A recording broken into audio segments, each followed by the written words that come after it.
Corvette C8 prices reached a new low, as prices continue to tumble at absurd rates. 2023 convertibles, for example, lost $17,600 during last year. In this video you'll get updated on the latest price developments in the Stingray and Z06 market, and I'll also share a crucial piece of data that can help you to save a ton of money when purchasing a C8.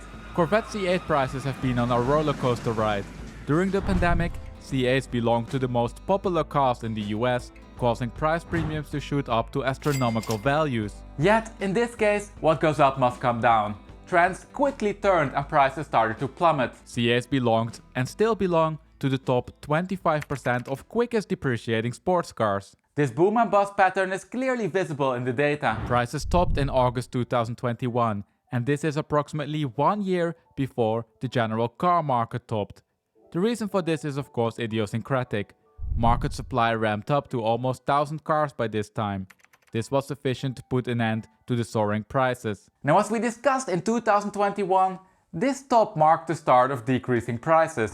We can see that the initial price drop of $8,000 in the coupe market and $6,000 in the convertible market was relatively small. That is, relative to what the market was about to experience. You see, it was in the summer of 2022 that prices plummeted. It was the perfect storm. The general car market corrected with above average rates, and we were heading into the winter. Coupes decreased by $11,000 and convertibles by $13,000 in the time span of only 6 months. A massive drop. Heading into the summer of 2023, demand creeped up a bit and prices stabilized. But it was only the typical seasonal effect. Prices dropped again when we headed into the winter, albeit slightly less quickly than before.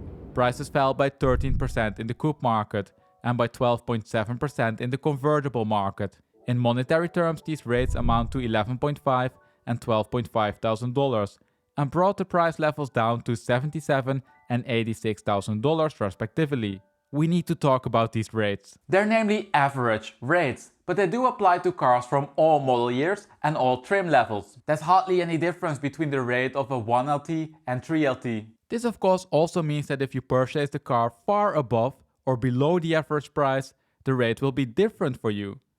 If we include the split between the new and used cars in the plot, we can see that only from approximately January 2023 onwards, used prices are at the same level as the new ones, and that from mid-2023 onwards, used prices finally dropped below new prices. This means that it should have been possible to get a C8 at MSRP since mid-2023. Based on the forum threads and your comments on my market updates, this seems to be correct. Fast forwarding to May 2024, we can find multiple forum threads of people buying C8s for much less than MSRP. Naturally, the higher the discount, the lower the depreciation rate. Now, the depreciation rate in the C8 market has been high all along, as it sat between roughly 12 and 16% during the last 2 years. But in the previous market update, I shared with you that there were some premature indicators that were pointing towards a marginally lower depreciation rate. Yet, as we can see from the price trends, this decrease didn't materialize. In fact, if we dig a little bit deeper into the data, we can see that the market might have become weaker instead of stronger. Let me show you. Over here we have the carried over inventory.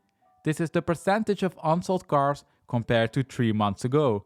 The higher the number, the longer it takes to sell a car, the weaker the market. You can see that the development is split by used and new cars and by coupes and convertibles.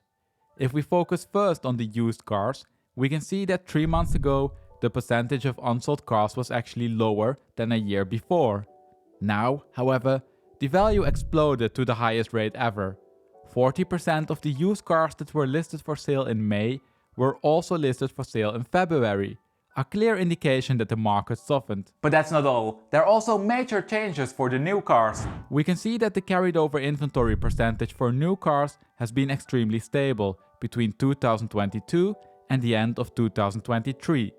But look what happened in the last few months. Values increased tremendously. This is mainly driven by a large batch of new cars which are pushed to the market during the last few months. Now, in simple terms, these numbers show that it takes longer to sell a C8 than before, and that this applies to both the new and the used cars. If you're a buyer, you can benefit from this increased weakness. We can namely see that discount rates increased for both new and used cars that didn't sell within 3 months. If we look at the used cars first, we can see the traditional seasonal trend. Discount rates are the lowest in the summer and the highest in the winter.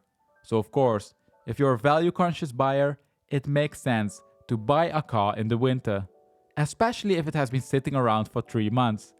Last winter the discount rates were 6%. Looking at the latest developments, we can see that the aforementioned winter dip became less deep, but also that the summer top became less high. We just saw that cars are selling slower compared to last year, so it makes sense that sellers are discounting unsold inventory more than 1 year ago. Currently the discount rate sits at -3%. The biggest change, however, occurred for the new cars. We can see that discount rates have been falling in the coupe market and are below zero for the last 6 months, and that convertible rates are still negative. As you can see from the used market, these rates usually decrease during the summer. We saw that also last summer in the new market. Now though, there's no strong seasonal effect visible. Even during the summer, discount rates are applied to unsold new cars. Sellers know that they need to do this in order to shift the new cars. So we saw now that the C8 market is relatively weak on a standalone basis. Depreciation rates are as high as 1 year ago and discount rates increased. For value-conscious buyers, this could be a reason to look for a car with a high discount rate or to look at a different brand. The depreciation rate is namely also high when we compare it to other cars.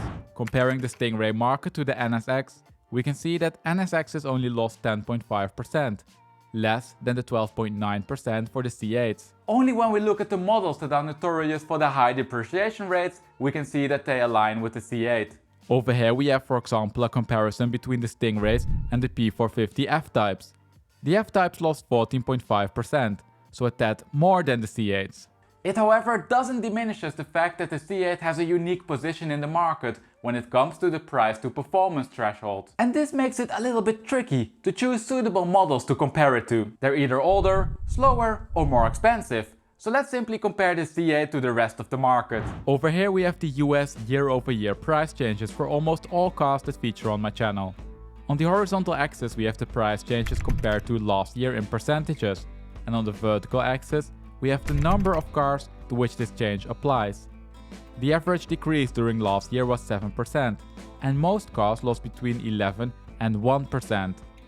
If I plot the average rates for the coupes and convertible Stingrays in here, we can see that they lost clearly more than the market average. Of course, new cars tend to fall on the left-hand side of the average, but these rates are really leaning towards the high side.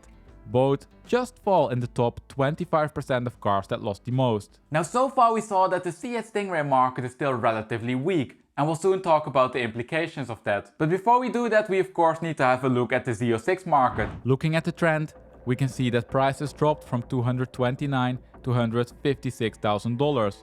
That amounts to $73,000 or 31.9%. This is Porsche Taycan territory, one of the quickest depreciating cars that ever featured on the channel. But even more so than in the Stingray market, you need to know what these numbers actually mean for you. The first data point is based on 23 cars only, so you can see that the uncertainty is elevated for this point. Naturally, this means that the uncertainty in the yearly loss is also slightly higher. Second, this rate only applies to you if you bought one last year for more than MSRP, which, let's be honest, will be most people. If somehow you managed to get one year ago at an MSRP of let's say $140,000, you're of course looking at a depreciation rate of 0%. Going with the average though, it's clear that the deflating of the premiums caused massive hits on the values. Comparing this to the market, it's evident that this falls all the way on the left-hand side of the distribution. Let's wrap up and conclude now. We saw that C8 Stingray prices continue to fall and that the market remains relatively weak. Weaker than the average. Values are down by an average of 12.9%. Cars are selling slower and slower and discount rates increased even though it's summer.